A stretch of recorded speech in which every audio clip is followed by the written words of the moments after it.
40 years ago, director Michael Anderson adopted the novel and introduced us to a future world where mankind is forced to live in a domed city where you are allowed to indulge your every pleasure. As long as you do it before you turn 30 and are forced into quote-unquote renewal, which is code for voluntary execution. One man takes on a mission that leads to a personal revelation, and he is forced to go off on his own to bring the whole facade down. This week is a daunting task as we take on a science fiction classic that is definitely due for an upgrade. Question: how much should we change or update? Question: how much needs to remain the same? Don't fall into a deep sleep as we debate one of the most influential films in sci-fi. It is time to remake Logan's Run right.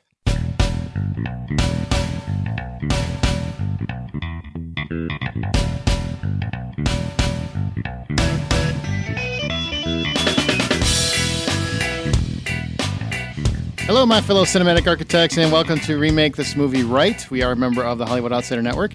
Listen to episodes of Remake This Movie Right on iTunes, where reviews are appreciated, your podcast app of choice, or just visit the website at RemakeThisMovieRight.com. Remake This Movie Right is a show where we take an original film that has an actual remake in the works, figure out what still clicks and what doesn't, we try to throw a little bit of humor at it, and then determine exactly how Hollywood should remake it. So by the end of each episode, we will have the remake ready to roll for Hollywood execs and presented to you in movie trailer form.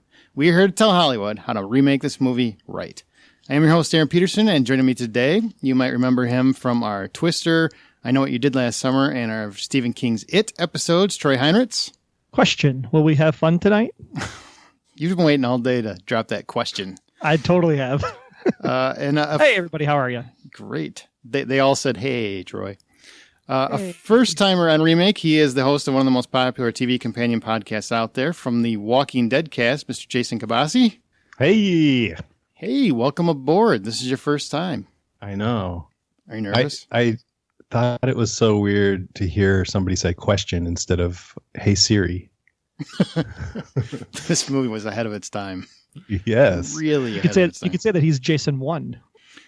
Yeah, should we all go by code names like Aaron 6, Jason 1, Troy 5, stuff like that? I don't know. I like it.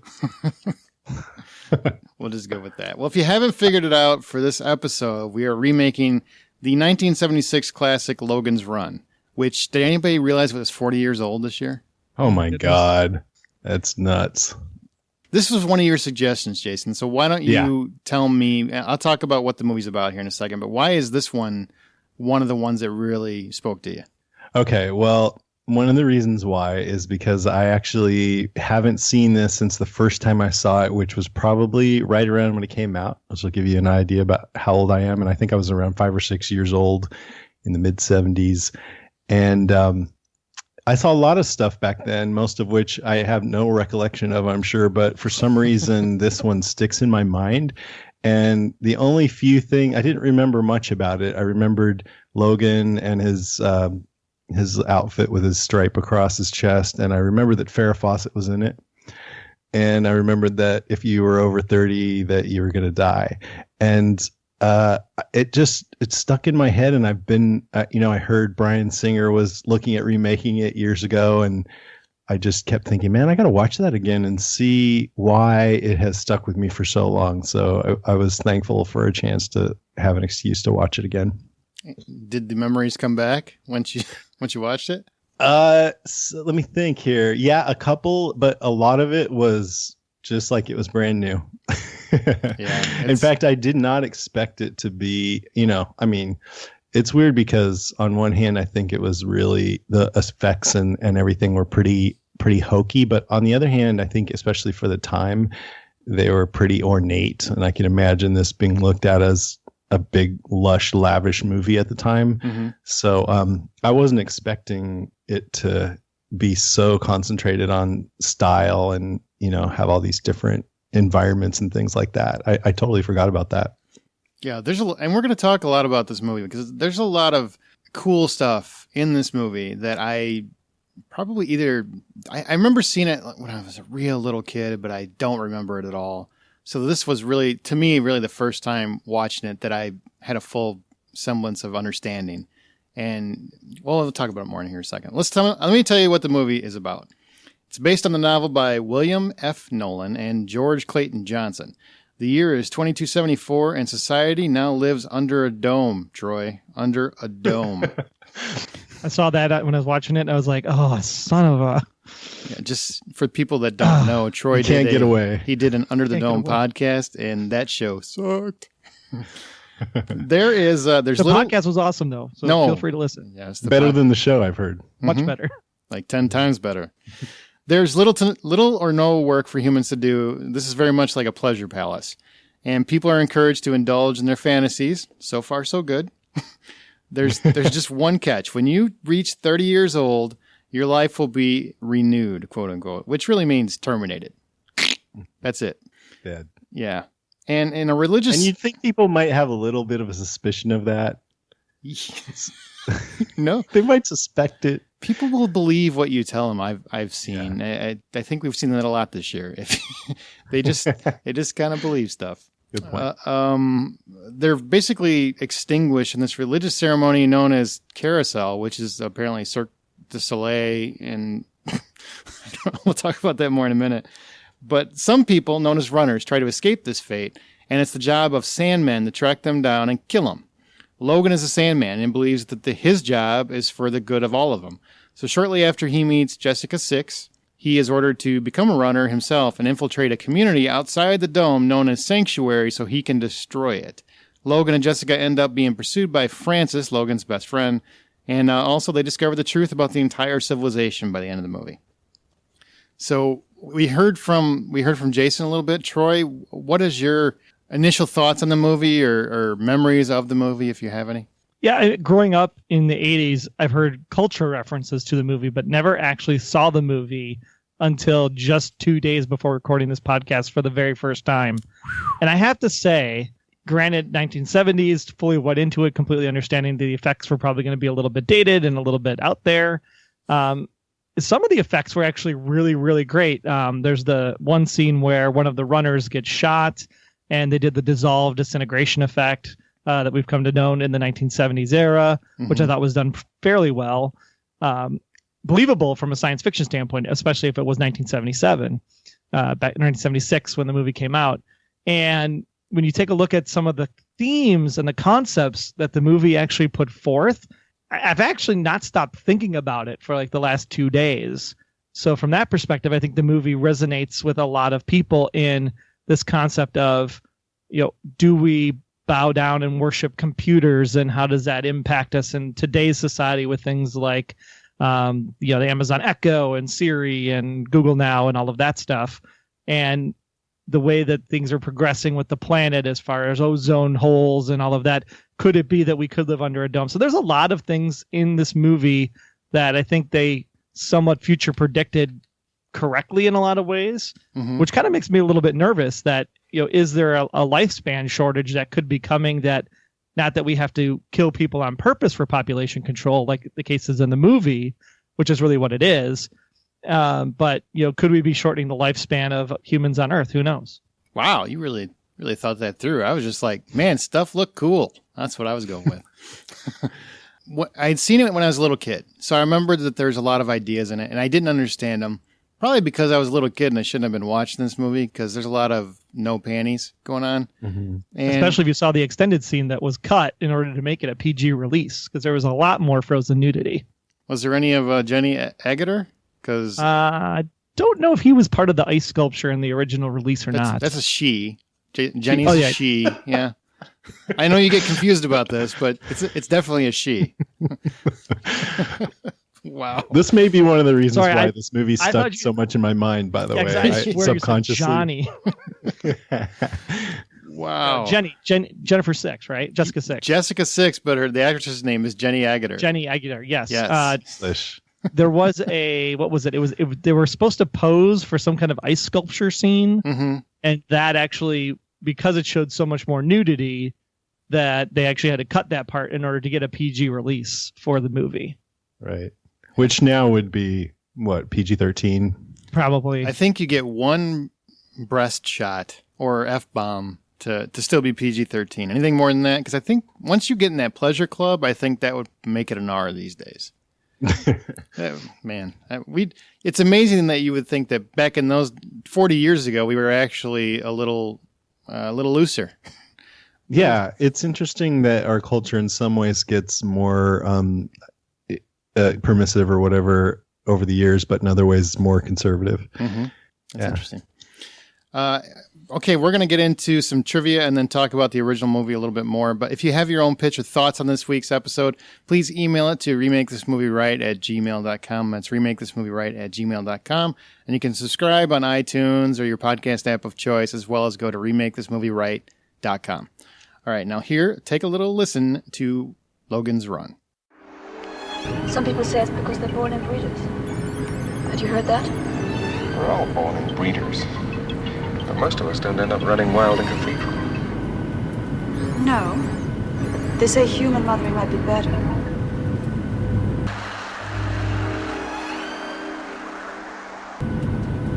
I wish I'd known my mother.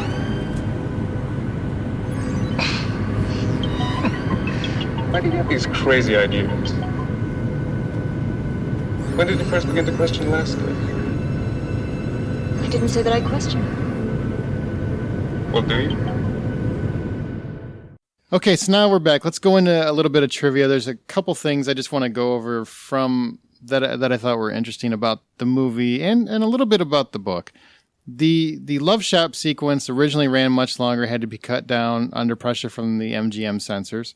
Other cut scenes include Box making that nude ice sculpture of Logan and Jessica that Troy was talking about, and several characters visiting the Hallucimil shop and arcade.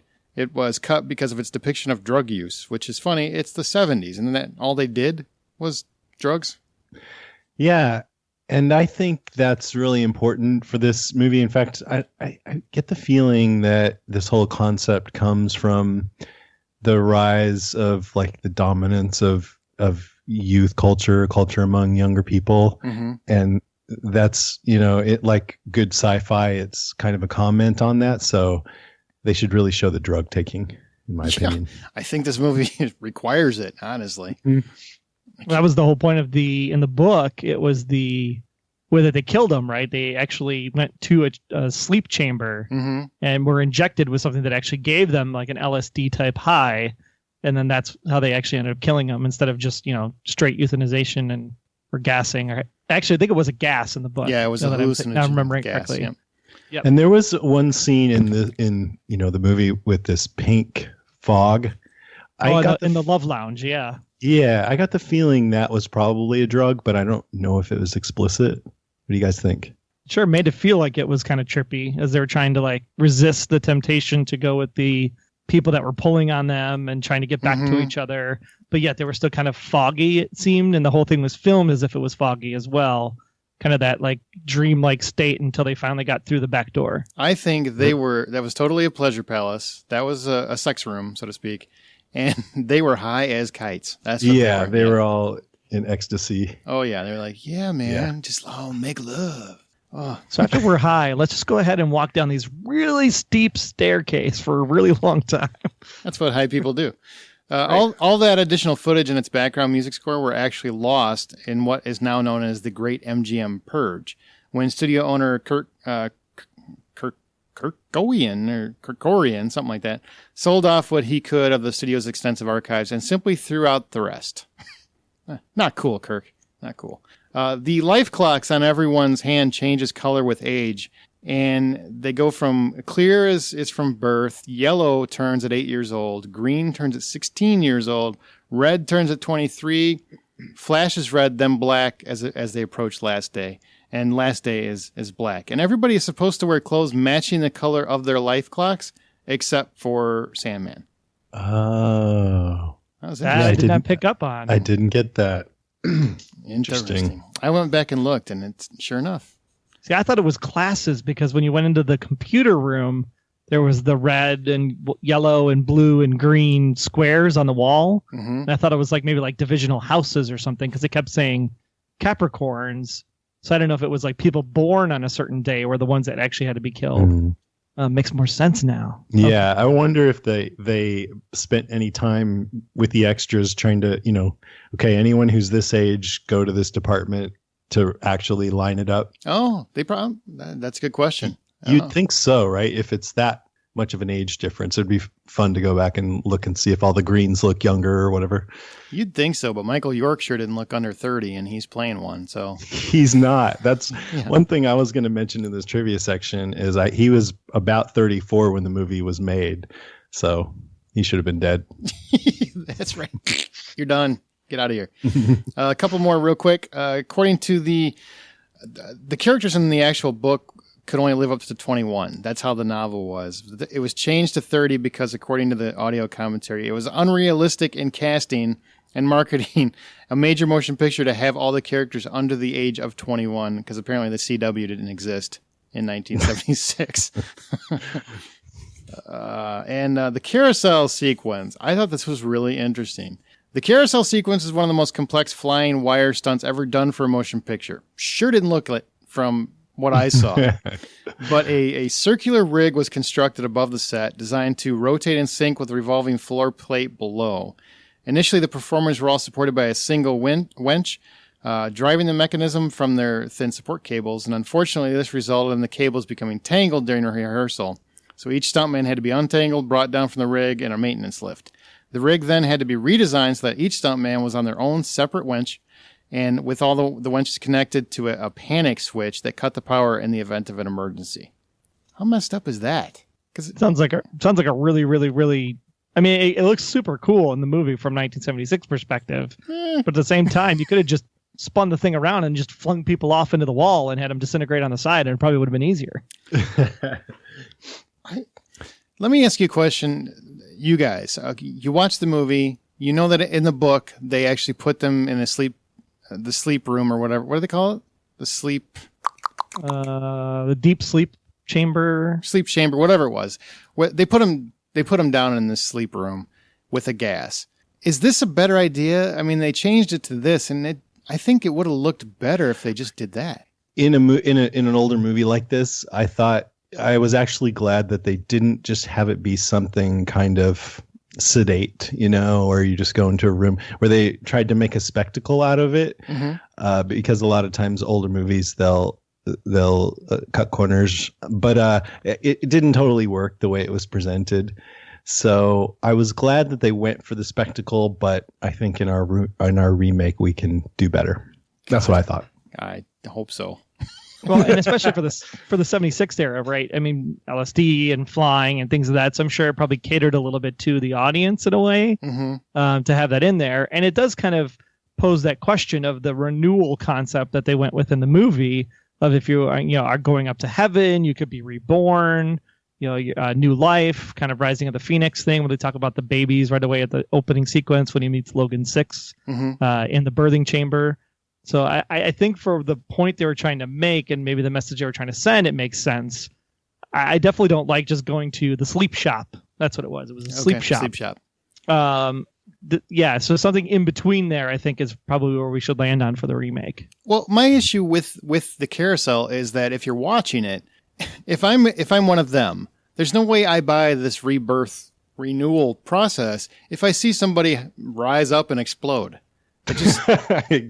There's nothing about that. That's what I was thinking. Little too. Yeah. bits of Betty all over the floor. It didn't explode. It was just special effects. I don't want to go because this isn't the remake section, but just a little hint of what I'm going to say is I want this to be like if you're in the audience, you feel like you're watching someone being reincarnated, and you're just amazed by it. Yes, I love that. Right? Yep. No, absolutely. To witness that would be amazing if you thought it was real. No explosions. Michael Bay doesn't need to be near this movie. It's not like you strapped a bunch of firecrackers around somebody's waist and lit them off.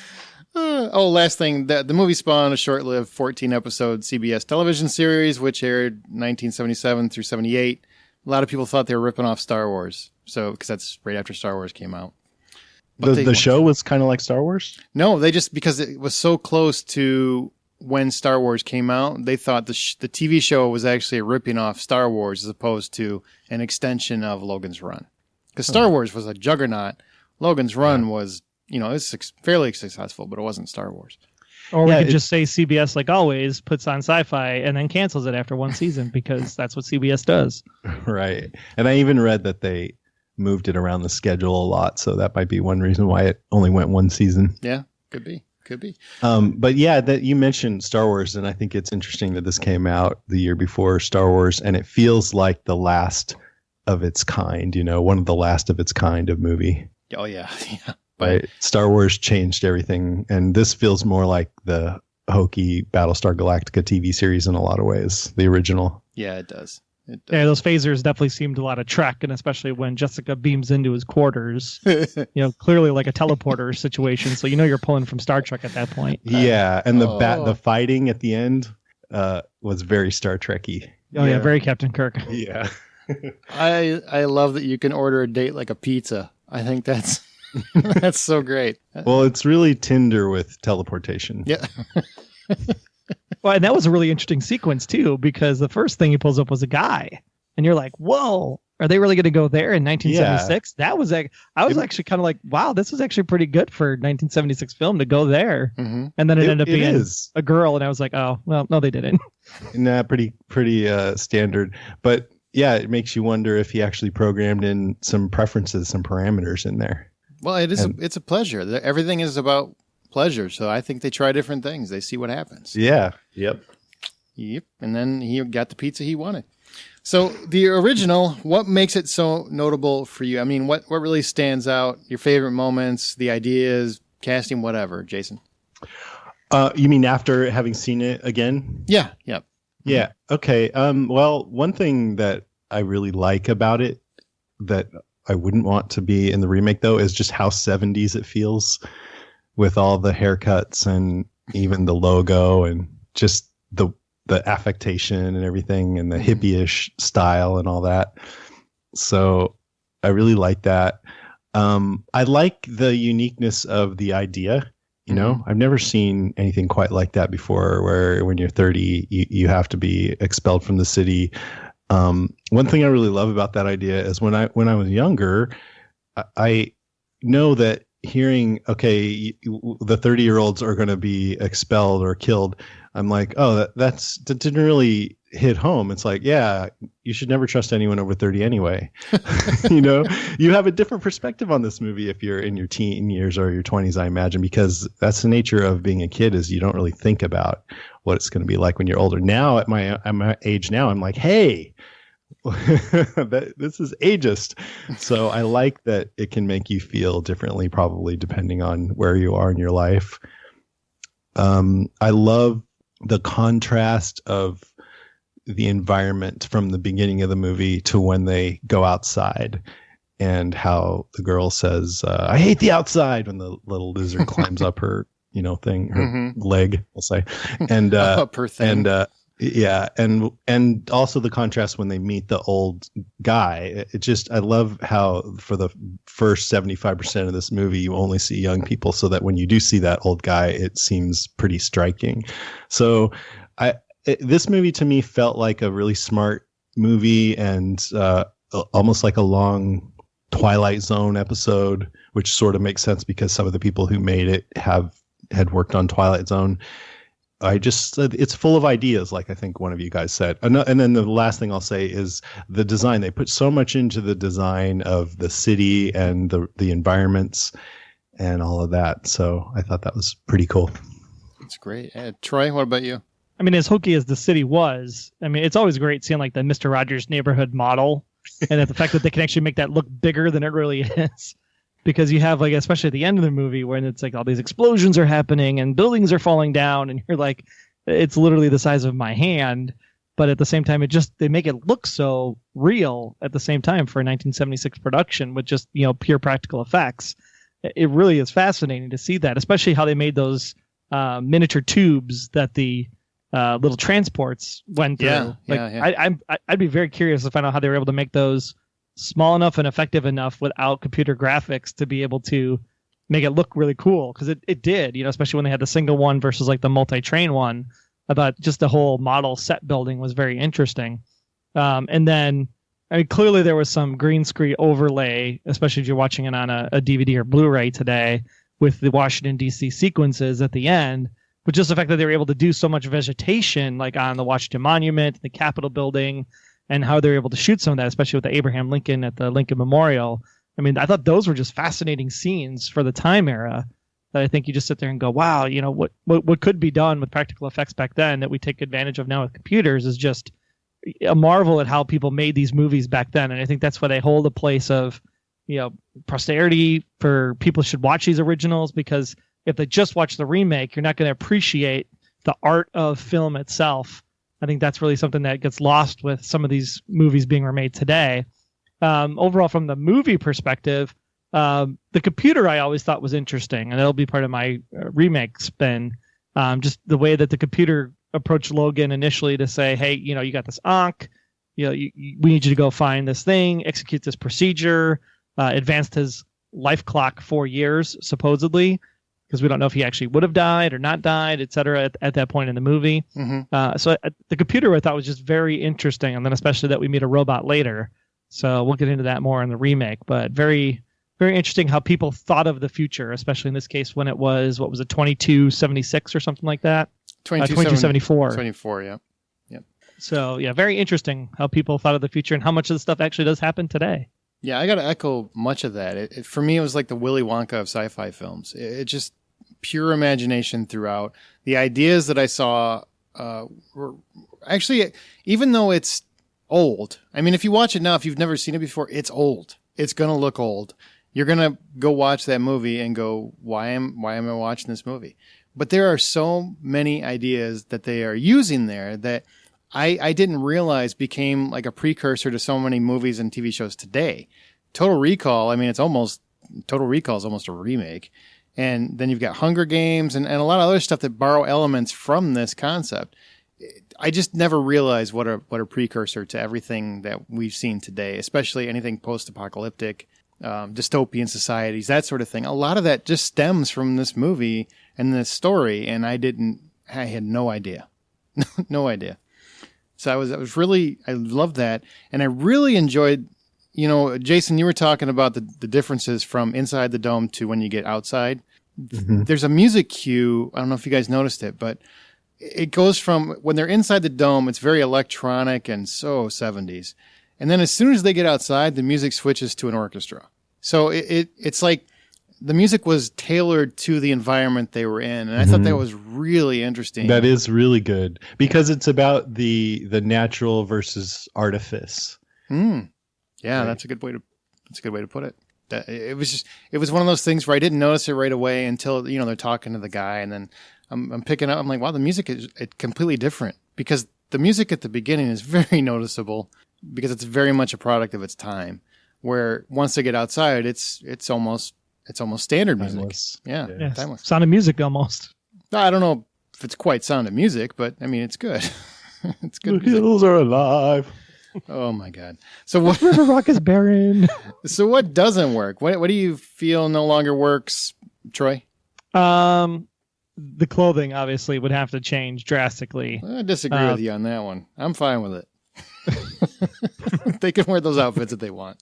You could keep the same kind of concept with the colors and everything, but just a little sleeker, a little trimmer, maybe a little tighter. Spandex always works, but just not in the style of Star Trek uniforms, which is Sandman clearly was inspired by Star Trek uniforms for sure. And the thing that was really interesting about it was you had this dome society, yet they only went between Sandman headquarters, arcade, and cathedral, where the Cubs lived, which were these kind of younger, scavengey, I don't know what to call them. They're just basically kids, like Lord of the Flies would be the best way to explain it, that were beaten up on Sandman. And to have those three areas be kind of the main focus in the city. But the city was so much bigger from what the original concepts were from the book and as far as what they had sketched out. So I thought maybe that was a little bit limiting, that there wasn't more citywide involvement, or maybe the green team would hang out and the red team would hang out and the yellow team would hang out, kind of thing, where you could actually see some dynamics between those actual independent groups. Because I feel like all you see is just the last day ceremony and the Sandman chasing the runners. So I felt from that it didn't seem as quite epic as it could have been, with maybe some additional stories that could have been told. Anything else? Yeah, for the most part, it was actually I thought it was really entertaining. Aaron's going to hate me because I'm going to say the same thing as I always say, is that it just was like 20 minutes too long. You say that about every movie. Every movie is 20 minutes too long. I agree with you on this one. There was a lot of sort of hanging out or running around in hallways and stuff. that long descent down the stairs, and then they're walking on the sewer seawater production facility, and it's like just get to the point already. And then they get to the point in this frozen cave, and the frozen cave lasts like 5 minutes, or it was a breeze through, and but I don't get it. Like that to me, that part seemed like there was something about the frozen cave that was integral to the story that we didn't get, and I think that's what we have to unpack in the remake. Yeah, were they food ultimately, or were the people being used as food then? Mm-hmm. That's my question, because I went back. I could not see anybody eating anything in the entire movie. Yeah. Now Logan drinks something when they're in the quarters with Jessica. Soylent Green. I just assumed it was all protein shakes, because it didn't seem like anybody was eating any food. I was confused by that too, and I think because it doesn't seem like the computer, back in the Dome City, and Box, was his name Box, the robot? Yeah, Box. Yeah. Were communicating. So I feel like Box is a relic of some plan where he was supposed to be going around gathering actual food and happened to be in the pathway of people escaping, and just his programming convinced him that he should be freezing them as food, but somehow didn't also have programming to take them back to the Dome City. Mm-hmm. But I don't know. That seems kind of dumb. So I don't know. Because he seemed way more intelligent in his way he talked to Logan and Jessica than his programming would have let on. It was almost like he was humanly controlled from afar in a lot of ways, but then at the same time just kind of went haywire when he tried to turn them into popsicles. Yeah, that's a good question. I wish we had a definite answer, because he talked about the sea drying up and everything else. Nothing else came in. So I'm like, well, he's got to be eating people unless they're making those Snowpiercer, roach shakes. I don't know. Nobody saw Snowpiercer, so they probably don't even understand what I'm saying. I got it. Okay. Excellent movie, by the way. Yeah. Which that might be one of my other nitpicks about the movie, is that when they are down and you see I guess it would be the seawater at the bottom, and there's kind of like this greenish reflection. Mm-hmm. You could see the fish floating by on the screen, but yet supposedly the sea life stopped coming in. So it's like, well, I could see the fish floating right there. Well, maybe it got clogged. Maybe they opened it up when they took the screens off as they swam underneath, and that's where the sequel comes in. I don't know. Yeah, maybe. What about you, Jason? What doesn't work for you anymore, or doesn't work for you on this movie? Kind of a lot. I mean, even though I think the effects are great for the 70s, they're not good for now. And the worst was that robot, who you could see the lips of the guy inside moving. Mm-hmm. Box. Yeah. and the city, although I thought the design was interesting, it looked like a miniature train set, I thought. And I didn't, and there were little plot things like we just mentioned that I didn't quite get, and I don't know if that's my fault or if it's just the screenplay wasn't as developed as it should have been. But for example, I didn't understand why the computer took a few years off of Logan's term. Mm-hmm. I think that's here's what it is. It's like, okay, here's your mission. Go find Sanctuary because they're a threat and destroy them. And because they're the people that are trying to teach everyone how to run away. And by the way, you're going to die. So that's just giving him the motivation to join them. Mm-hmm. Yeah, right? The only thing I could think of with that is that it's a computer chip. So the only way they're going to believe him is if they think he's actually close to it. I mean, that's the only thing I can get out of that. Okay. But it was the conversation that happens where he's literally like, question, am I going to get my 4 years back? Question, am I going to die? The computer doesn't answer him. Maybe they can only speed it up. They can't rewind. They don't have a rewind button. I don't know. But why did he... Okay, so you're saying the computer did that just to give him more motivation to actually seek them out? Well, no, I think my perspective, believability factor. My perspective is that for them to accept him into Sanctuary, should he find it, they're not going to believe him unless he's actually at that level. Yes, that's it. Okay, so that helps a lot. And yet still it conveniently gives him a reason to go ahead and just stay with him once he finds them. That's true. But also it really kind of made me feel creeped out the way that Logan acted towards Jessica at first, how he kept kind of almost forcing himself on her. Mm-hmm. Yeah. Well, he expected her to just do it, I guess. Yeah. Yeah. And it wasn't charming at all. It just seemed like what's the word, lecherous kind of. And I'm sure that has a lot to do with the time period that this movie came out, but it wouldn't fly for a movie today. I think the reason why they were doing that is she kept saying, "It's still my choice, right?" And he would say yes. So that's sort of a reflection on how the people in this city don't have choice, and she wanted to make sure that she did. Mm-hmm. But anytime you can't just assume, like she wouldn't be able to just assume that it's her own choice, that makes him seem like a jerk. So I think that would have to change. Well, and plus he's making advances to her on that couch, which when you look at the couch, it looks like a giant pile of dung. I don't know who from the costume or the set department picked that thing out. It literally looked like they were jumping on poo. That's hilarious. Go back and watch it. I tell you, it looks like a giant pile of poo. I'm not going to go back and watch it now. No. Recycling. Horrible set choice. I'm not so sure I liked the whole plastic surgery scene. It seemed a little hokey to me. See, I found that very interesting because when he was talking to the guy who came down the stairs who got beat up by the Cubs, and he's like, "Oh, you could just go get yourself a new body." I was like, "Wait a minute, are they all robots?" And then it's like, because it seemed like it was going somewhere different, and then when it was just plastic surgery, then I was like, "Oh, the plastic surgery thing's kind of stupid. I wanted something more." Yeah. I want more. I want some androids in this, I think.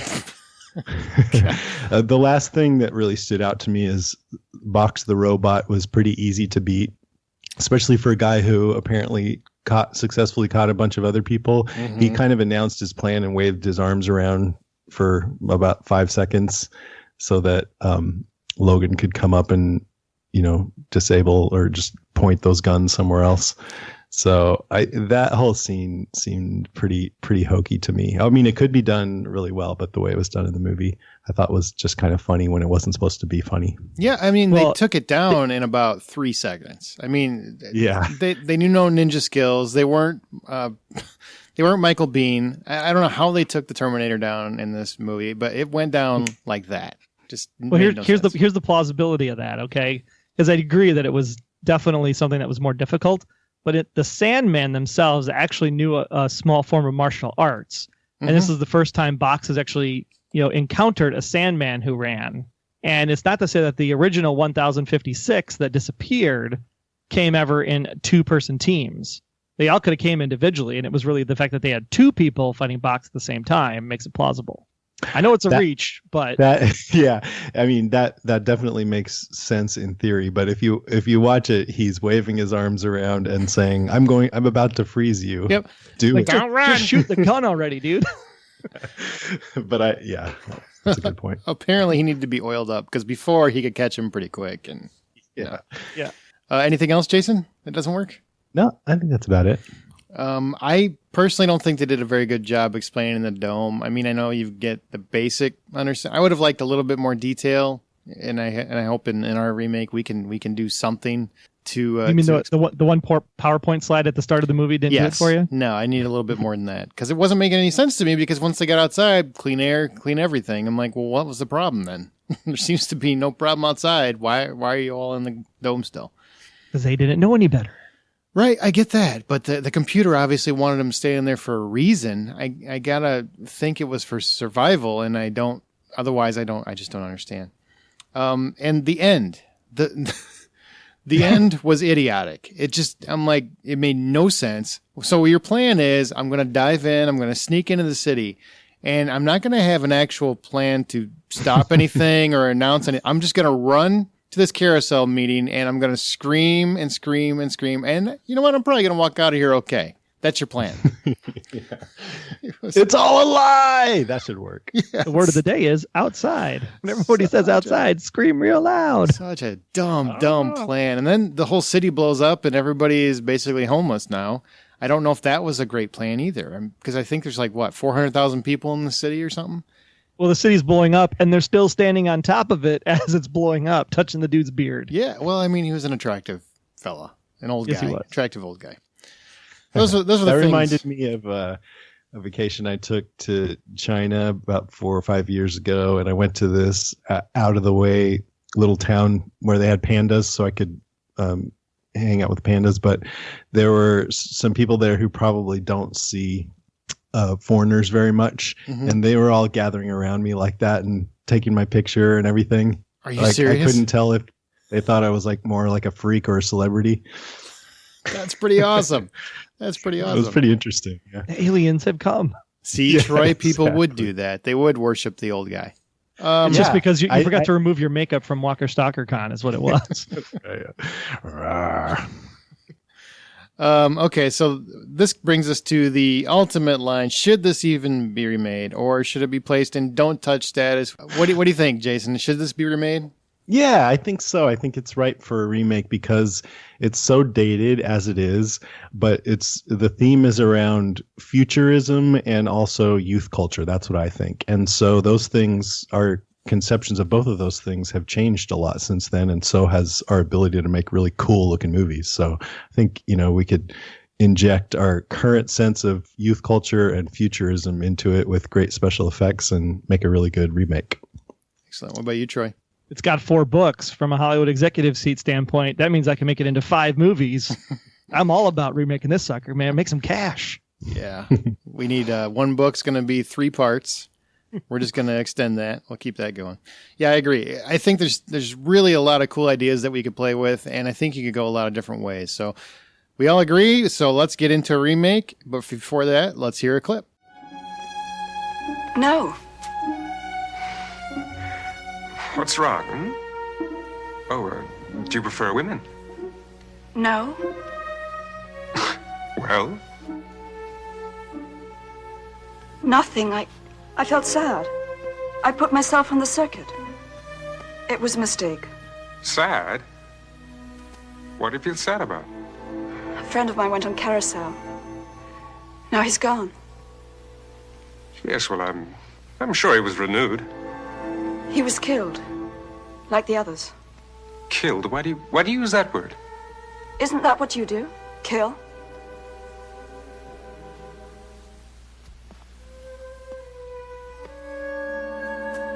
I've never killed anyone in my life. Sandmen terminate runners. Now, here's what we do know about the intended remake. We're just going to mention this really quick. It is currently in the works. As of June of this year, Warner Brothers' Colony showrunner, Ryan Condal, has been hired by Warner Brothers to write a new script based on the treatment from X-Men Apocalypse co-writer Simon Kinberg, who will produce alongside Joel Silver and DC TV's Greg Berlanti. It will follow the novel a bit closer, and this is only my opinion, we'll probably end up with like 6 or 7 movies by the time it's done. So that's what we know about the remake. But you know what? It's getting a remake from them, and as fans, we always know the better way to do things, so that's what we're going to do now. So it's time for us to do our remake. Now, all selections are settled by a best of 3 vote, with each host receiving 1 cut per episode to be used when they are extremely passionate about their idea. You just yell cut, and at any time, and at that point, we'll have to go with whatever their idea is. So, Jason, why don't you start us off? How do you envision starting Logan's run, or how do you envision Logan's run? Yeah, I mean, before we even get to plot, I just think that this movie, I'd like it to be a lot about style and fully realizing a world that's unique, but also is a comment on our own, as good sci-fi does. Mm-hmm. And like I said, I think this movie could really be, and even the original is, but the new one even more, could be a comment on youth culture and how kind of insular it is, and also ageism. And if you're above a certain age, you don't count anymore. And so I want this world, this dome city, to be a place that when we watch it, especially kids, but everybody, it's really, really seductive. That, whatever's going on here, that we feel like, yeah, that is so, like, wouldn't it be so much fun to be in that? I think the dress style, it could be a variation on what they already did, where people kind of look similar. But I also think that a lot of our current youth culture is about this sort of pseudo individualism where people try to stand out and do their own thing, but it's also within certain trends. So I'd like to see more creativity go into people looking like they're trying to stand out. And I want to see, and I like the whole plastic surgery theme. So I want to see everybody looking like models, because everybody gets to look however they want in this world. Mm-hmm. And so everybody's going to be beautiful. and feel like they can be a celebrity. And I want the designs of the city and all the environments to be just gorgeous. I was going to say like Apple Store, but I think Star Trek kind of did that. So I want to get some really great designer to just make something that blows our minds, that we would, as soon as we saw it, we'd be like, dude, I would totally want to live there. And here's the way I see this. I think the structure of the movie works really well. It's there's kind of three parts. There's part one where we meet the characters and explore this new world and learn about the rules and the culture.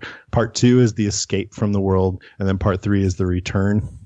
So in my opinion, I like that structure. And so when we meet the characters and explore the world, I'd like, instead of getting this like text, it worked for Star Wars, but it seemed a little, I don't know, like cheating. I would like to just go in and see all these young people doing all these things and enjoying themselves and making us wish that we were a part of it. Mm-hmm. And then also the whole futurism aspect of it. Like, I think I like the, what do you call it, that's embedded in their hands, the life clocks. Yes. Now when you talk about things like transhumanism and you talk about enhanced humans, I want to see some more enhancements. So maybe everybody has like embedded in their eyes, they can make their eyes turn brightly to any color they want, or I don't know, just I want to see a lot of playing around with what we think would be this really engaging future with great seductive technology that keeps people so blissed out that they don't even think to question that, hey, when I turn 30, I'm going to be killed. That is one thing I did want to ask you guys. Now, in the book, it's 21 years old, and that's because actors, apparently they didn't have young actors back then. I don't know what the rules were. But in the movie, it's 30. Now, I do think we should vote on this or decide this. Do you want to go to 21 or do you want to stick with 30 years old as the age? I was kind of thinking it should be 26 because that's when Obamacare stops covering your kids. It's so funny you were saying that, 'cause that's exactly what I was going to say. Isn't that funny? We were like, yep, 26, out of your parents' house, and that's when you got to figure out if you're going to live or you're going to die, dude. Yeah, and that's kind of a funny joke, but if it, I really do want this to feel like it's a comment on our own current culture, and I'm like, yeah, it feels like we're becoming adults later in life these days, not 18, but a little bit later, and then I'm like, yeah, 26. Okay, if you want to go at 26 years old, that's the sweet spot. I say go for it. That's two votes there. Okay. Okay, so you talked about the life clocks being different. Well, first, when you talk about the technology, you're talking about, you want it flashier, you want it to be more exotic, you want it to pop, really. Mm-hmm. Is there anything that you haven't seen in a movie that you would love to see in a science fiction movie, something futuristic where you think, yeah, that would be something that's new and exciting and addictive almost? I mean... the whole, what do you call it? The circuit. That's where he got to choose, where he first met Jessica 6.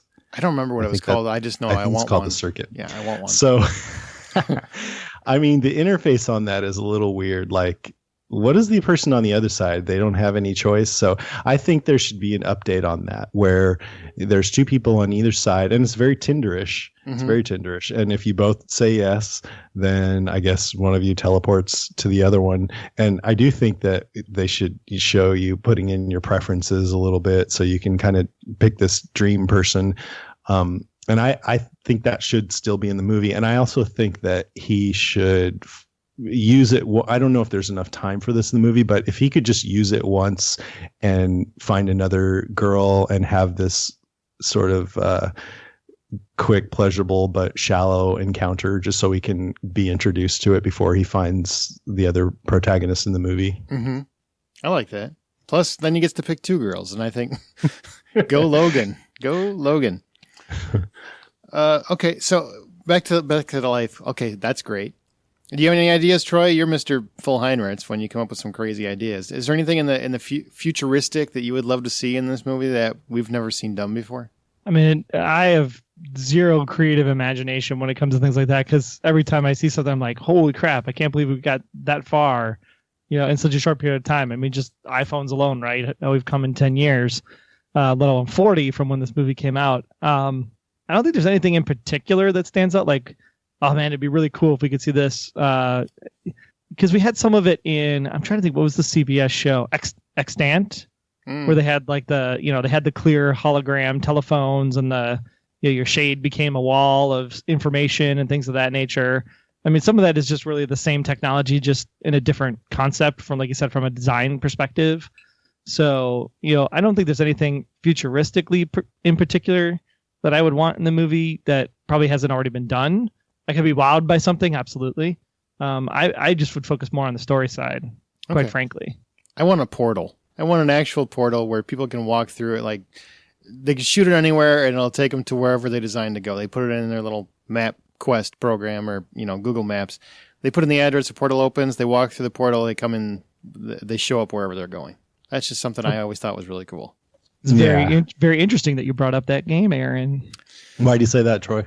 Well, so if we want to get into story then, my idea for this story was to get involved with so there's a couple of things that really stand out from this movie. Number one is the whole, why are we trapped in this city? Like, what's the purpose of being trapped in the city? And then there's this overarching computer, and then there's this random old dude.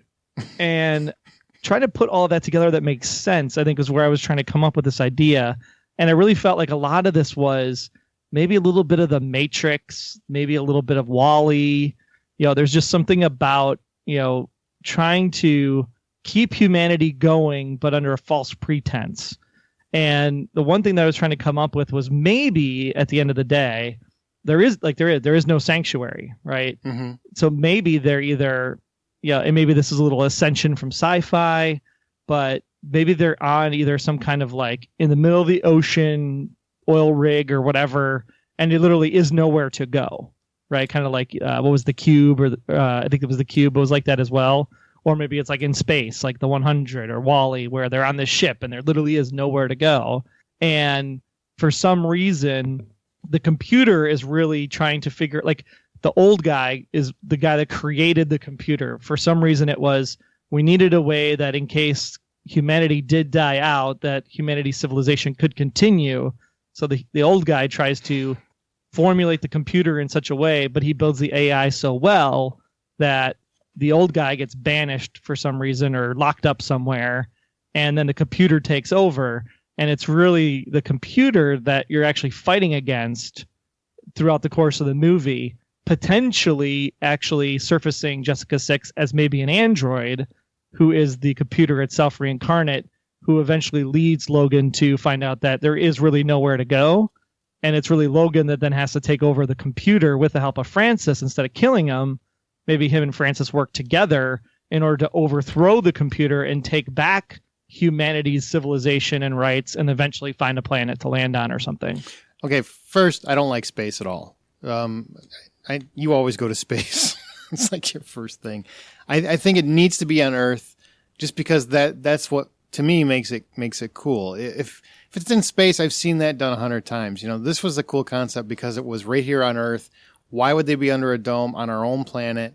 But it's because of our own destruction. We've created this problem. And I love that we had to create a solution on our planet that kept us alive, and we couldn't even enjoy our planet while we're here. I love that idea.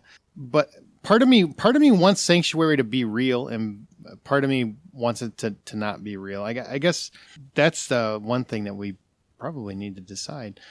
But that's kind of where I was going with it. Was like Sanctuary wasn't real in the sense of what you thought Sanctuary was. Sanctuary was actually reclaiming our humanity, reclaiming it from the computer, from the control of this machine, and taking back the planet in a way. So basically, this you want to keep the old guy, but you want him to be more of the clockmaker, so to speak. He's the guy that can find a way to fix everything and take things back over. Right, and he's dropping the clues within the program in order to figure out how they can find him, so that he can then explain how to take over the computer and actually end up winning through some kind of confusion puzzle or something, much like it was at the end of the movie. Speaking of confusion puzzles, I'm kind of confused. What were you going to say, Jason? I'm sorry. I was just going to say, I love the idea. I don't know if we could really make this come across in the movie, but that there was some kind of a nuclear holocaust, and these domes were built, and over the generations, say, it's become so awesome in there, and they're so used to it, and they've just kind of forgotten their ancestors, and the computer is running everything, that they don't want to know what's going on outside. They've forgotten about it, and now all the radiation has died off or gone away, or whatever happens to radiation over hundreds of years, and everything is fine. But they're in a bubble, and they don't want their bubble to be burst. And it would just kind of be like if somebody came into any of our lives and said, "Hey, you know what? Everything you know actually is not real, and come on, let's go see what the real reality is." You might resist that a little bit, because of fear of the unknown, or just comfort with where you are. So that was one force that I saw in the movie that was keeping everyone attached to the status quo. I like that. I think you can combine both of those, really. You can. I think it'd be very hard to make an old guy who has been there obviously the whole time, because, you're looking in the future, but you could find someone that figured out a way to interact, or he learned how to work the systems, and then he had to escape because otherwise he was going to be axed, terminated, renewed, so to speak. And that's the guy that's outside, that has formed his own version of sanctuary, where people will come to. And one thing I wanted to add, or part of what I wanted to add to the movie, was in the book, Francis is actually a character, I think, called Baller. He's secretly basically the guy that's orchestrating getting people out. So Logan doesn't know that until the very end, that Francis is actually a dual agent, so to speak. I really like that idea, as opposed to the typical agent trying to bring him down. He's actually involved. And one thing I wanted to do with the remake is, instead of Logan getting a mission, I want him to hear about Sanctuary and try to infiltrate. Yeah, and I want him to actually want to get there.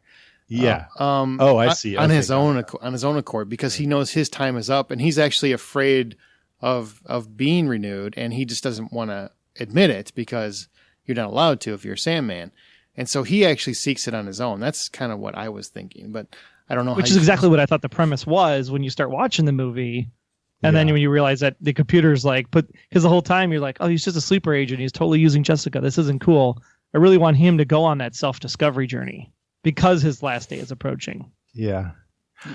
I also think I like your idea about Francis, and I thought he was a little bit weak as an antagonist, and maybe the computer has these sort of Gestapo androids that are just sort of hanging around the fringes of everything, and they look really cool, and they don't bother you as long as you're following the rules, but they can be really vicious and create a lot of potential for action scenes if they need to step in and put things right. Mm-hmm. Well, it's Which really better than Box. It ties into the Sandman concept, right? They're really just kind of, there's no humanity to them. They're just like these automaton, sleepless looking things. So maybe the Sandmen aren't actually part of the human society. The Sandmen are actually these android robots. Well, I don't think the Sandmen can be, because otherwise you really can't use Logan. Because the whole crux of the story is, I'm going to die and I don't want to and I don't have to. If he's an android, then that's, it ends up being Blade Runner. And well, he doesn't have to be a Sandman in particular, does he?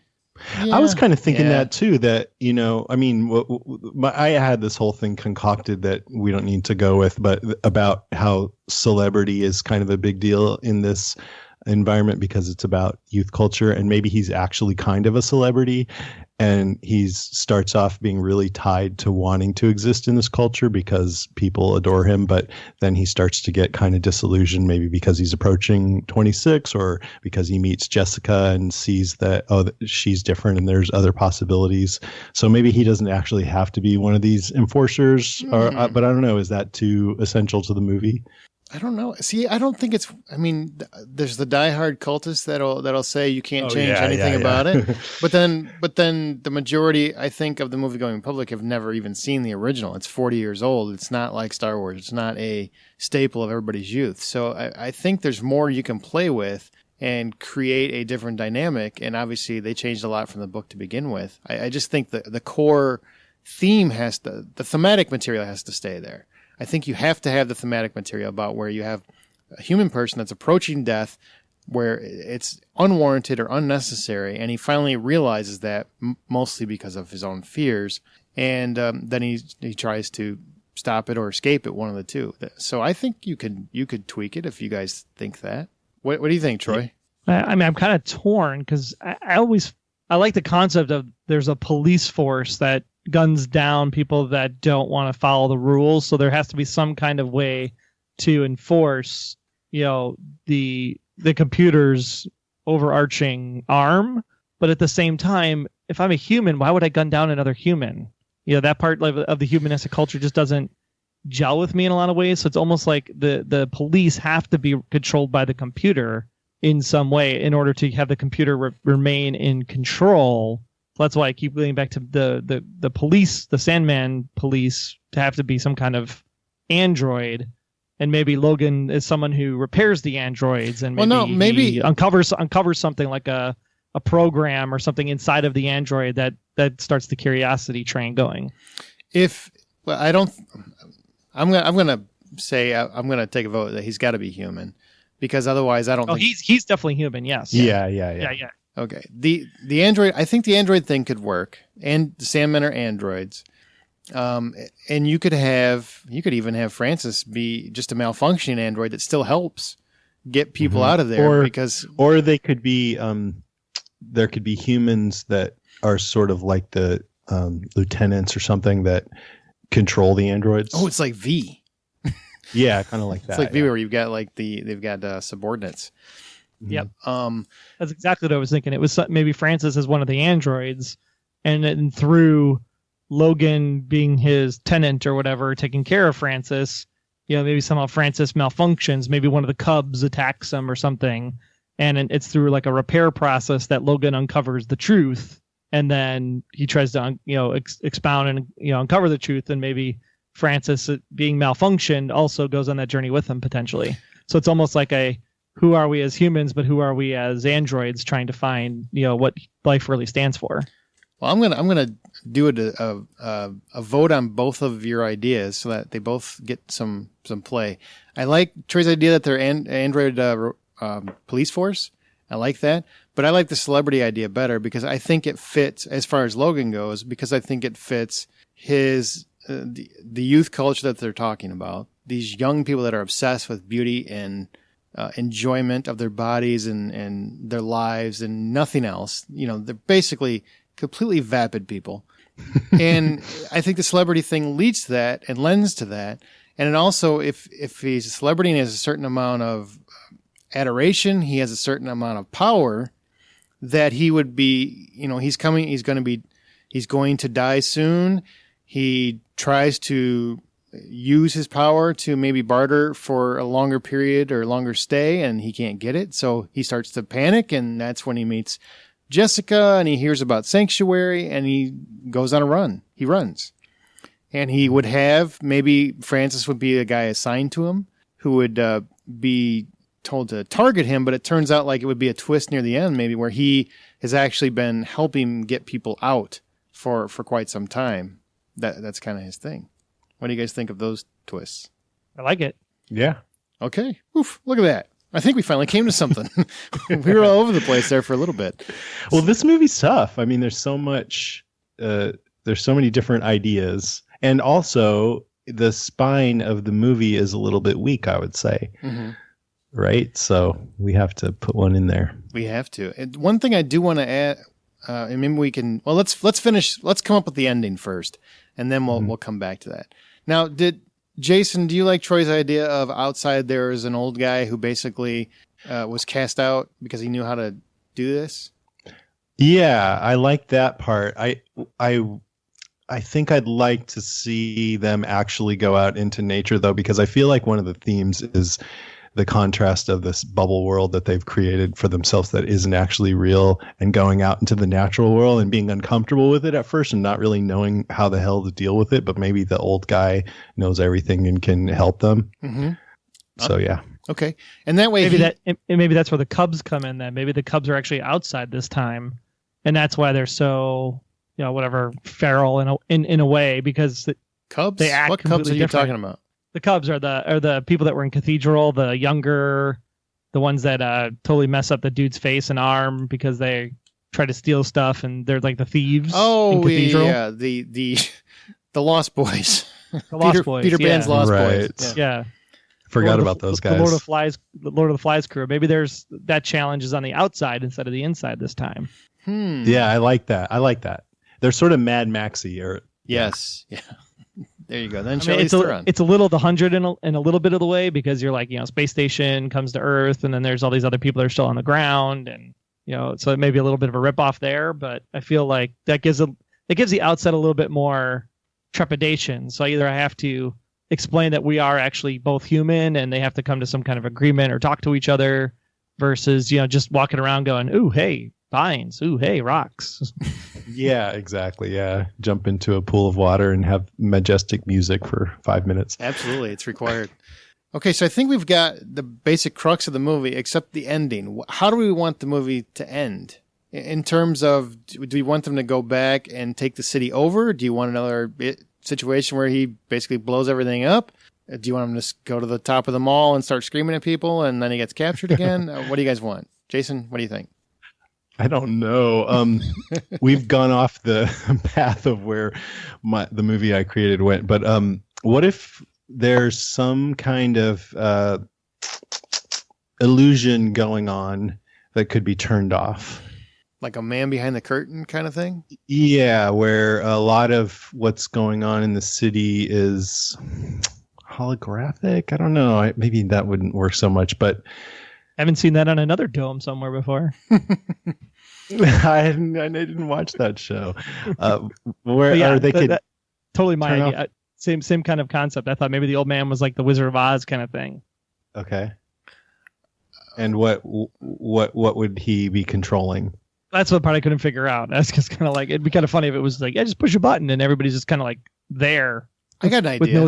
With no city around them. I got an Push idea. a button and there's no drugs available. There you go. Well, that would suck and everybody would leave. You've got this dome, so it can obviously be built a certain way. So let's say that the computer is actually, it controls everything. The computer's controlling everything inside. And what if it controlled, so the top of the inside of the dome made it look like it was all pollution outside. It made it look like the atmosphere was horrific. So that's why they've been grown so accustomed and comfortable to being in there. And the old guy has developed a way to infiltrate the computer, and he can shut that down. So people finally see that, oh my God, it's gorgeous out there. Why am I inside this dome? I like that a lot. And as soon as you started saying it, I was like, oh yeah, suddenly they can see what it's really like. But it feels like it needs something more. It's something more grand. Yeah. Like I was on the computer concept of, it's all about self-preservation, right? It's trying to keep the humans in control. That maybe it's through the computer being in control of the humans, and the humans come to this realization that maybe the android, if we're going to use Francis's character as an android, maybe somehow he has to tap into the computer to override the computer through his exploration of what life is all about, and then that's what turns the life back on as far as the hologram goes. You just lost me. I don't know what you meant. So Francis is an android, right? I'm confused. Was Francis an android or a subordinate who's a human to the androids? Now I'm confused on that. Well, I think, Troy, I want to hear a little bit more, because it sounds like you want Francis to go on a journey, sort of like a Data-like journey. Yeah, exactly. Maybe Francis is an android. Logan is his handler, as the human side, right? Tends to his repairs, tends to his well-being, things of that nature. And it's through that he discovers, that, the outside world actually does exist and all this other programming.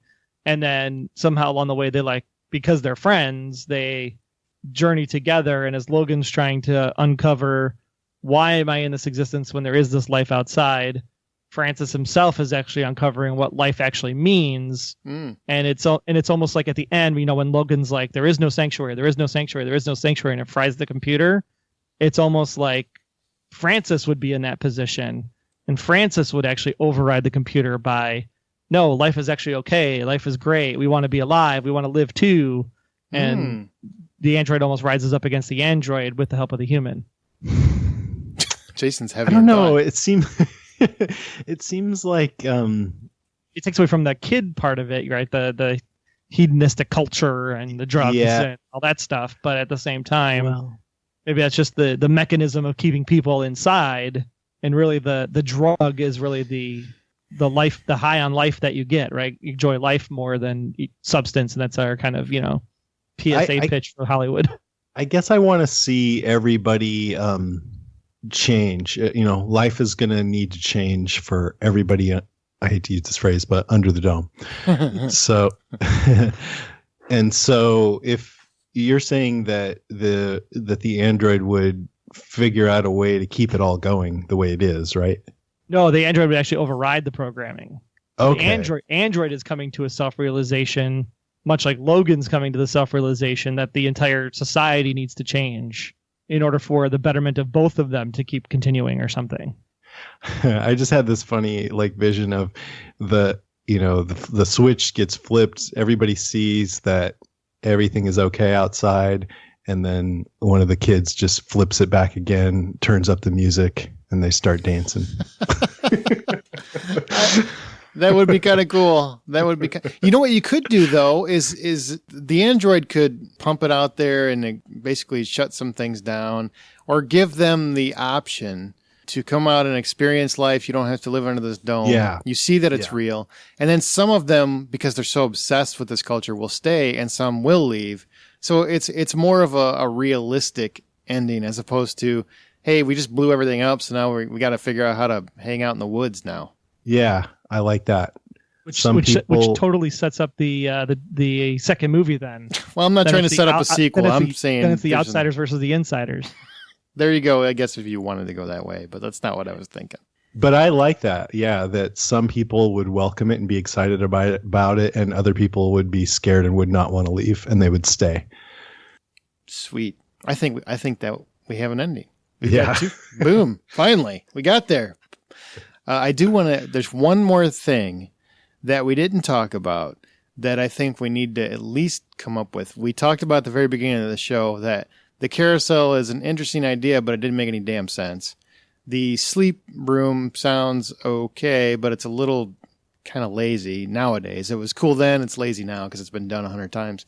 So what is the solution? What is the renewal? Because Jason, you really talked about this, how you wanted something very religious and a religious experience, so to speak.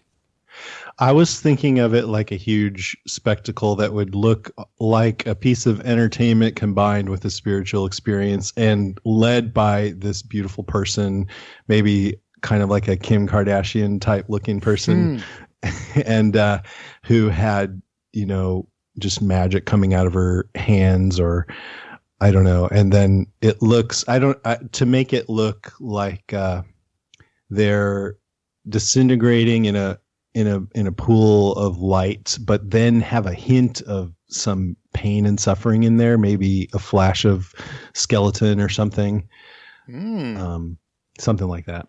So would you have them like in a giant circle, and this person would basically be the entertainer, the David Copperfield or whoever your favorite entertainer is, and conducting this orchestra of destruction, so to speak?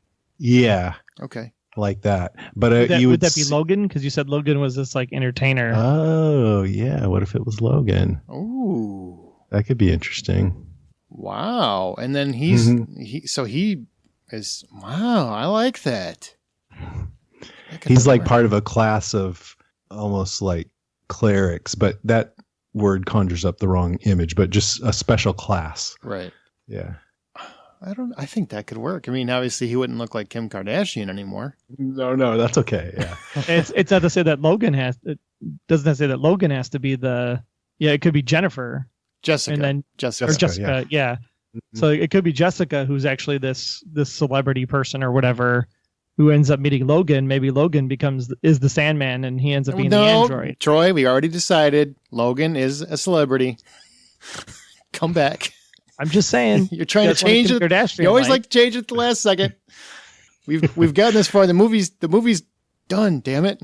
Stop trying to change it. We just need this last little detail. But either way, whatever this ceremony is, I think you can do this just visually and tonally with the music to make it look much more like a spiritual occurrence versus firecrackers taped around somebody's waist. Yes. Well, you could do it like I mean, you could pull from like the Judeo-Christian concepts, right? Like baptism and things of that nature. Maybe it is like a giant pool, but really with the smoke and drugs or whatever, they kind of push into the floor as people jump into the pool. It's really not a pool, but if that acid or something. You just don't see the acid disintegrating them from the crowd because the fog is covering up the acid as they disintegrate.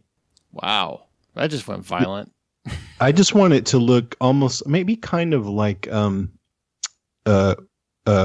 transporter, Star Trek beaming kind of thing. Yeah, what I was envisioning from what you were describing is you do the same kind of thing where you have a giant circle. Maybe you have an entertainer in the center, and as people start getting more energized and they're on the crowd's on their feet, and you see the people that have been chosen with that mask on, they're raising their hands, and then slowly but surely they start disintegrating. So their bodies, and they have a light beaming out of them or whatever, but they start turning to ash and floating upward. But it looks like a magical experience, as opposed to, it doesn't look violent and horrible. It looks like just something that is happening to them, and it looks like they are rising above when actually they're just disintegrating. Do you guys know Dark Tower at all? Yeah. Oh yeah. There's Charlie the Choo Choo, who is filled with children that look like they're screaming in ecstasy, but if you look a little closer, they're actually horrified. Yep. It'd be kind of like that. Oh, yeah. I like that. Yes. So what if it was and maybe that's why they wear the masks, right? Because they don't want to see the people that are actually crying knowing what's going to happen. Mm-hmm. Maybe it's like you said, like a science, a Star Trek-y type thing. Maybe it's a transporter. Maybe they just are standing around this circle, and then as the lights are flashing and whatever, someone gets quote unquote beamed out of the carousel, and their robes are left behind, and the robes just drop, so it looks like they just disintegrate, but really they were disappeared or something. I sort of like the image of the ashes floating up, though, that you mentioned, Aaron. Which could happen, right? You'd say everybody's done, and then at the end, it's like a giant fan blows it all over the crowd or whatever. Jesus. Okay, so it, man. With they're like, give us that life juice, man. They live in us. They start snorting it off the floor. Oh, it's like new cocaine, dead cocaine. Oh. So, okay, so last detail, is Logan the entertainer, or do we have just some random gorgeous woman be the entertainer in the middle of the room doing this renewal? I feel like if we're going to make it Logan, that might complicate things too much, that we might need to rethink, and we're coming to the end of the podcast. So there you go. I think we should have it be somebody else. We just make Jessica the entertainer then. Yeah. And somehow her and Logan have to work together eventually. Okay. I'm fine with that. I can work with that. Sounds good. He can still meet her on the little Tinder teleportation machine. Exactly. Got to meet her on the Tinder. I got to see that thing, and I got to have it work correctly. That's what I got to have. Mm-hmm. Okay, well, I think we got a movie. There is a couple more things just to wrap up real quick. Director, does anybody have I have one pick, but I'll let anybody want to go first. I was thinking, this is maybe an odd choice, but Spike Jonze, who did Being John Malkovich, and Her was actually what made me think of it, because that was kind of a quirky take on future concepts. Did you guys see that? Yeah, absolutely. Joaquin Phoenix fell in love with his phone. It's a great movie. Scarlett Johansson is just wonderful in that movie. Yeah. So he came to mind. Okay, Spike Jonze. I had Alex Garland. That was my choice. Me too. That was actually my first thought. All right. Well, I think we're going to go Alex with Garland. It is. I think Alex Garland it is. For those that don't know, he did Ex Machina. So if you've never seen that, go see that movie too. Followed by Her. Yeah. You'll be amazed. Okay, so we've got an entire movie, but who's going to play Logan and maybe Jessica? That's a hard. I have We this gotta find those crazy idea. damn young kids again. Well, here's what I'm thinking. Have you guys seen Daniel Radcliffe lately? Mm-hmm. You think of him as a kid, but he's grown up, but not too much. I think it'd be really interesting to have Daniel Radcliffe and Brie Larson. Although it would be, I don't know if they could pull it off, but Daniel Radcliffe and Emma Watson. Oh, it's our movie. We can do whatever we want. I like the Daniel Radcliffe idea. I think that would be interesting. We haven't really gone that route, probably avoiding Harry Potter for a reason, right? Brie Larson I could get behind. Emma, I don't think I could do. No. Especially if she's going to be Belle. I'm bored. Daniel Radcliffe. I kind of like the Emma Watson thing. I think you got a tie in there. I really kind of like that. I kind of think they should have ended up together in Harry Potter too. Yeah. Or you could also go with Portia Doubleday. Who? From Mr. Robot. Oh, I don't know. I think I'm gonna go with Emma Watson. I'm gonna yell cut. I want Emma Watson. I really want Emma Watson now. Now I'm kind of really sold on that. I'm really sold. I think she's that would be for me. It'd be cool to see those two back together in something that's completely different from anything they've ever done. A little more adult. Yeah, and he's been doing some really interesting work too. Daniel Radcliffe. I haven't been keeping up with him. I know he was in Equus, but he was in Horns, and he's got Imperium. I think is coming out. He's doing a lot of cool things. So definitely, I'm on board. All right, nostalgic moments. These are nods that have to be either subtle or direct nods to the original that our remake has to have at some point. And here's what we have.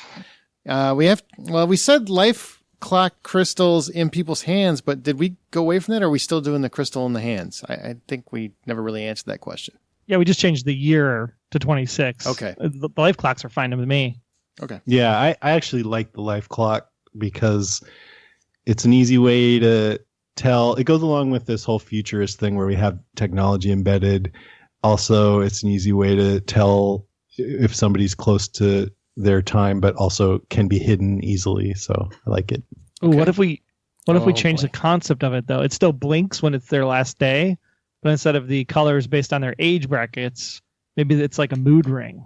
So based on your desires or feelings or whatever it is, like the kids have those mood rings today. Maybe your life clock is more like a mood ring, and you know that your pleasure stuff is running out if you start blinking or whatever. I think you're reaching on that one. And plus, I don't know if any kids actually have mood rings anymore. I think that was actually when you were a kid. Just saying. They were big in the 80s. I like the idea that a certain color says how old you are, because it makes sense. And I do like the clothing thing from the original movie. I think people should have the same color of clothes. I mean, I just think that would be kind of cool. Speaking of clothes, the Sandman costume has to have that stripe across the front. Jason specifically wanted a nod to Jessica's reaction to the lizard where she yells, "I hate outside." Troy wants the Carousel mask to show up at some point, which obviously we can have in the Carousel, so to speak.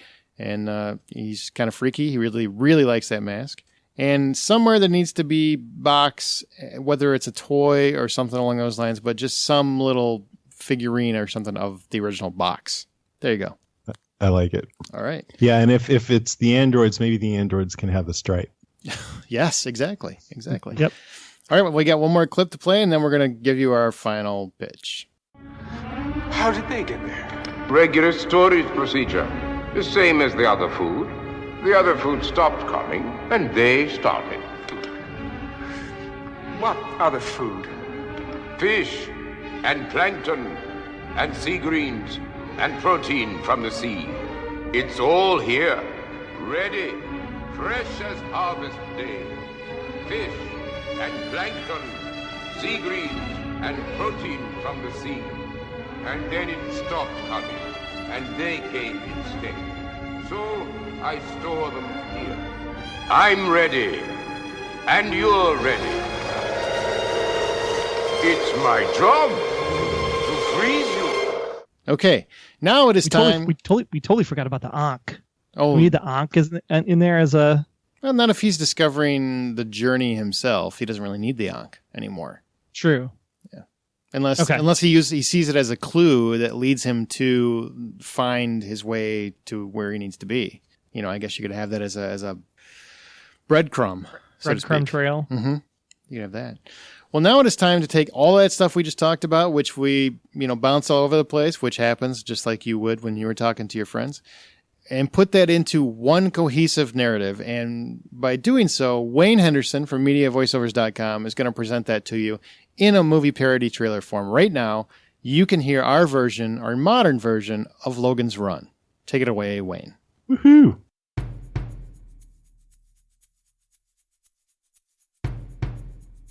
In the distant future, Earth has become uninhabitable for human existence. Technology saved us all, and now life exists in a domed city where each person is encouraged to live all of life's every pleasure to the fullest. As long as you're willing to renew yourself on your 26th birthday in a ceremony known only as Carousel. Those who refuse are known as runners, targeted for extermination by an android police force known as the Sandmen. In this youth and beauty-obsessed culture, Logan has emerged as a celebrity of sorts, admired and worshipped by all. And on the cusp of his 26th birthday, Logan is gonna run. With the help of Jessica, a Carousel entertainer who understands the lie, Logan escapes certain death in search of a mysterious salvation known only as Sanctuary. Logan is forced to face the reality, just as Francis, the Sandman on his heels, has a discovery of his own and must join forces to take on society itself and destroy this vapid illusion forever. Question: who will remain in this manufactured paradise? Question: who will embrace an unorchestrated future? Wind up your life clocks and prepare for the truth as next summer, Alex Garland takes you on a bold new journey through a science fiction classic, Logan's Run. All right, Wayne, great job. Great job. Man. Love it. I think he outdid himself on that one. Every time he raises Wayne's the the bar. best. Raises the bar. Okay, well, I think that's going to do it for this episode. I want to mention Wayne Henderson one more time, MediaVoiceovers.com. That's MediaVoiceovers.com. And Jason, where can people find you? Go to podcastica.com. That's my podcast network. All our shows are up there. Okay. And are you on Twitter? Are you on the Twitter anywhere? Yeah. I guess my main show is the Walking Dead cast. So if you go to facebook.com/deadcast, we have a lot of fun on there. And on Twitter, we're at Jason and Karen. All right. Trevor, where can people find you? On the Twitters, it's at Troy Heinritz. On Facebook, you can check us out with our two podcasts, one for the NFL, the Packers Fan Podcast at PackersFanPodcast.com, Packers Fan Pod on Twitter, and then PackersFanPodcast.com/Facebook to go over to the Facebook side. And then also the Blacklist Exposed, coming back for season 4 with Mr. Aaron. And, of course, a future project yet to be named. Should be coming pretty soon. Should be pretty soon. So, Jason, What do you think? Did you have fun? Yeah, absolutely. It was really cool. I'm glad we got to do this movie, too. Oh, really cool. Thank you for asking me to come on. Oh, come back anytime, man. I had a blast. Cool. You can find me at thehollywoodoutsiders.com. You can also find more remake episodes at remakethismovieright.com. Our email is remakethismovieright@gmail.com. If you have thoughts on this episode or any other episode, Twitter at remakeright. And also social media. We've got a Facebook group. And please share the show with your friends. Please, if you enjoyed it, go on Facebook, Twitter, Reddit, whatever the social, MySnap, whatever is popular right now. I don't know. But definitely do that. And we do appreciate Teleportation Tinder. There you go. Teleportation Tinder. It's coming. It's coming. And the credits have rolled on this remake, but be sure to come back for our next one. Troy, why don't you take us out? Remember, every movie will be renewed someday, but the question is, can we or you help make it better? Take care. You're such a dork. I don't believe you. I hate outside.